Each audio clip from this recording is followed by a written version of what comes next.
Cut చేసేటప్పుడు కొంచెం మనం ఖర్చుకి ఈ విధంగా తీసుకొని ఇలా లాస్ట్ వరకు ఇలా తీసుకోవాలి. అప్పుడు మనకు మెజర్మెంట్ బ్లౌజు ఎంత ఉందో అంత మనం ఇలా మార్కింగ్ అయితే చేసుకోవాలి. చూడండి, ఇది చాలా సన్నగా ఉంది. ఈ విధంగా మనం ఎంత సైజ్ ఉందో అంత సైజు ఇలా మార్క్ చేసుకొని ఇలా ఖర్చుకి ఒక కుప్పుకి ఇలా తీసుకొని, అయితే ఇక్కడ మనకు పఫ్ ఉంది కదా, నార్మల్గా అయితే ఈ విధంగా పెట్టుకోవాలి. చూడండి, ఈ విధంగా పెట్టుకోవాలి. ఇప్పుడు పఫ్ ఉంది కదా, ఈ పఫ్కి మనం ఇది స్మాల్ పఫ్ అనమాట. సో ఇక్కడ వరకు పెట్టేసుకోవాలి. ఇక్కడ డౌన్ కటింగ్ ఉంది కదా, ఈ విధంగా. సో ఇక్కడ నుండి నీట్గా మనం ఈ విధంగా అయితే ఇలా గీసుకుంటే ఇక్కడ వరకు పఫ్ వస్తుంది.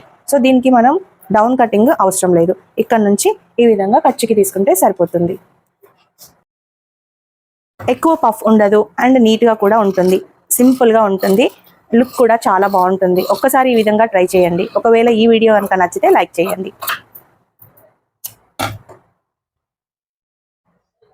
చూడండి, ఈ విధంగా మనకి చిన్న పఫ్ అయితే వస్తుంది. ఇలా నీట్గా ఉంటుంది. హ్యాండ్ కూడా పర్ఫెక్ట్గా వస్తుంది. ఎక్కడ ఫోల్డింగ్స్ లేకుండా ఉంటుంది. ఓకేనా?